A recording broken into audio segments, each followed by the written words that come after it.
Hello everyone, welcome to another video, and today is the full review of the Infinix Zero 4, which is the fourth iteration of the Zero series from Infinix.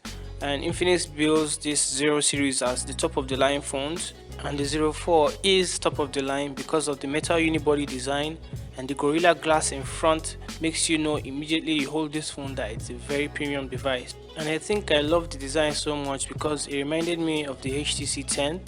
It also has a full HD resolution screen which is very vivid, and it complements the whole design to just make the phone look very nice. The only thing I didn't like about the whole design of the phone is the fact that it decided to go with the 3-dot touch capacitive buttons instead of normal on-screen buttons or normal icons for the buttons. And no matter how long I kept using the device, I just couldn't get used to them. Now if you look towards the specifications, we can see that the Zero 3 isn't much more different than the Zero 4 because there hasn't been like a big improvement in specs. Both devices have 3 gigs of RAM. The Zero 3 had a 32 gig model which matches the memory of the Zero 4. They both have octa-core processors, they both have 4G. So the major difference in these two devices is the camera, which I tested in my hands-on review video earlier.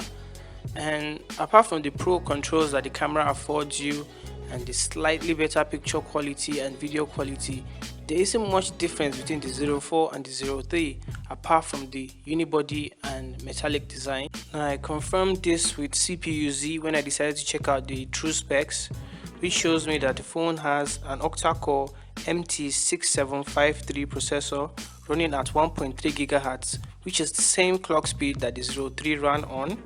It also has a Mali T720 GPU, and we can confirm the 32 gig storage with the Android OS taking up 4% of the total storage. Now for the benchmarks. On Geekbench, the Zero 4 got a score of 611 in single core tests and 2609 in multi-core tests. To put that in perspective, that means the device does very terrible on single core processes.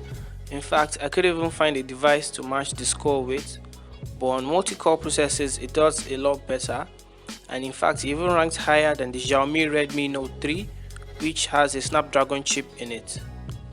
Now on Antutu benchmark, the Zero 4 got a score of 4194, which rated the GPU and the CPU as mid-range. So ultimately this leaves the Zero 4 in a very strange situation. For example, it has the design of a very great high-end phone, but internals are not that much different from what we got in the last iteration. That, and coupled with the fact that there are a couple of devices around the price range of the Infinix Zero 4 that offer similar specifications, make it a somehow strange phone to recommend to someone. For example, the Tecno Phantom 6 is actually a bit cheaper than the Infinix Zero 4, and the Infinix Zero 3 is actually very similar to it in specs, apart from the fingerprint sensor that is missing on the Infinix Zero 3 and the fact that the camera is not as good as the camera on the Zero 4. The Infinix Zero 3 is almost the same device, if just in a different packaging. So here's my final thoughts on the device. The Infinix Zero 4 is actually very great. I love the design. I think the Zero 4 Plus is the better device, even though I haven't really had time with that particular device and I've not even done an unboxing video on that. I feel that was the phone the Infinix Zero 4 was meant to be. So as long as the Zero 3 is still around, that is the device to get. But if you want an Infinix device with better specs, I think you should go for the Infinix Zero 4 Plus. Thank you guys for watching this video.